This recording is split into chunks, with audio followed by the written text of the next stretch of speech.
So I had a thought, while I was driving, just the how different we all are. And I mean, there are some people that are direct, and it's not only like the differences in our characters, but it's also the differences between men and women and how they relate to things, how they see things. And so I guess you could say this video it's not really edifying unless you want to take it that way.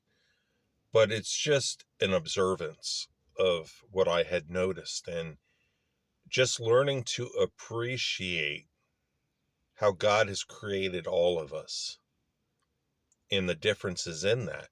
That Paula Abdul song, Opposites Attract.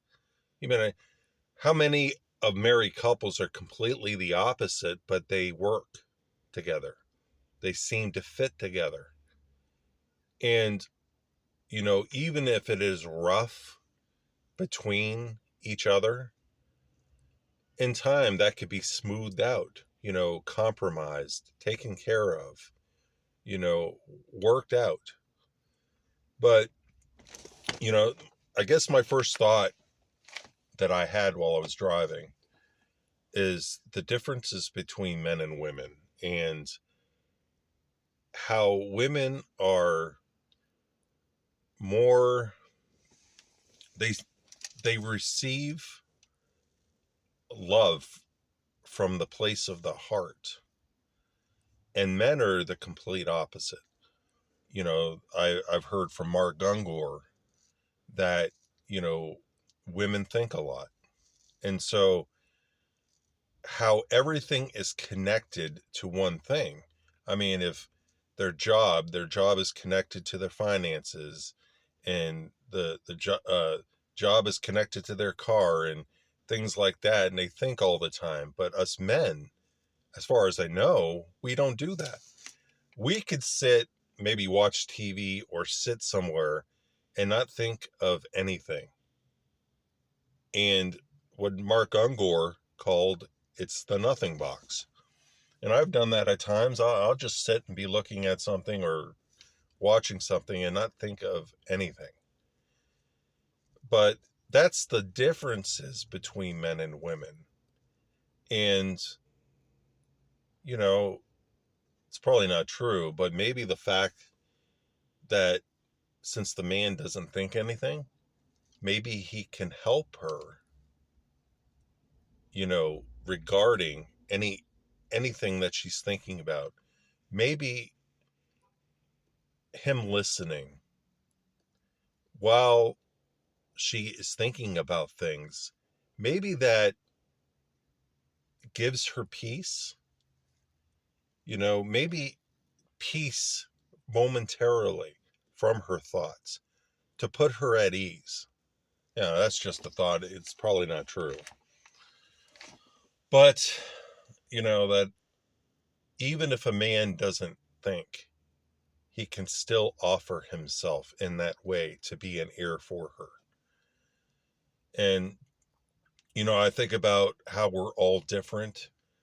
Some people can be vocal with what they're thinking. Some people keep it to themselves, like me.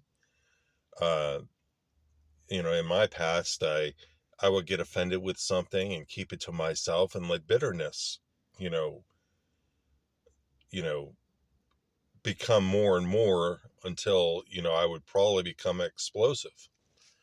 And that's not the way it should be. And God's helping me with that. But, you know, a lot of people would be very offended with somebody that is vocal in their thoughts.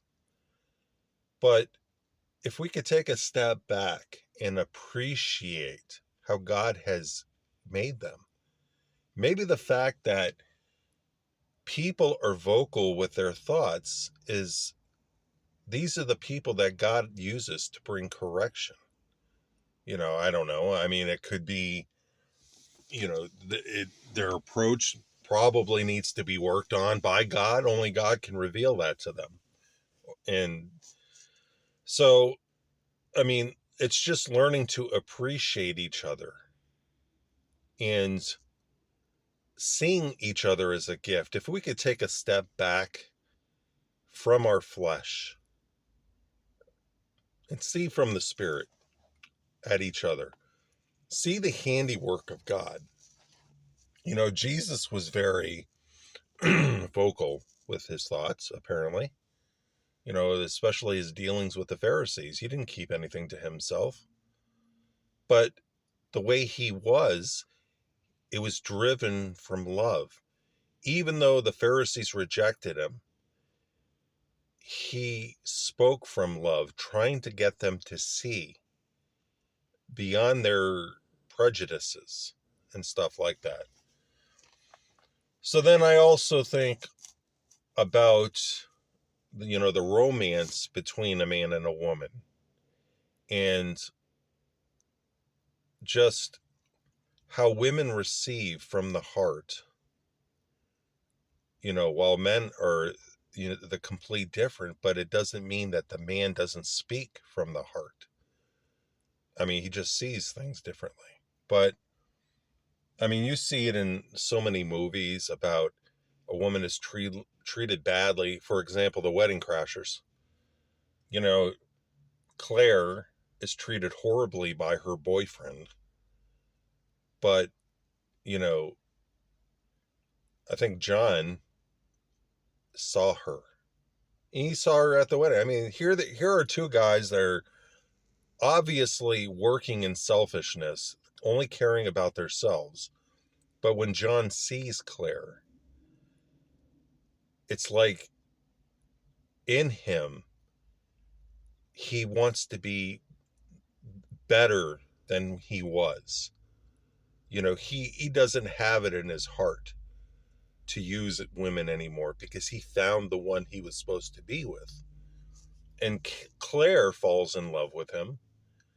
And, he, at the end of it, he tells her, that he loved her and he never got the chance to say that, and she goes along with him because she feels the same. And then you see movies like The Notebook and, the love between Noah and Allie, and, the even if they had disagreements, they still loved each other and they lived from the heart. And it got to the point to when they were with each other at the end, holding each other's hand as they died. So movies like that make you want to reach out and be beyond yourself, looking at your partner, appreciating what God has given you, and wanting to redeem yourself from the mistakes that you have made, whether foolishly or unintentionally or unintentionally. Looking at your partner, knowing how they need to be treated. How so many women appreciate poetry, how so many women, they feel loved in different ways, acts of service, quality time, physical touch. We're all different in those areas. But being able to love somebody where they're at is what really matters. So, like I said, I mean, this video isn't so much as edifying. It's just my thoughts on what I have seen and just learning to appreciate each other and getting to that place where we can be more than what we are. We can take a step back and appreciate the differences, not getting offended, but taking a step back, appreciating the person you're with and who God has designed, and not becoming offended, but seeing things from their point of view. So I just wanted to share that with you. Thank you for taking the time to watch.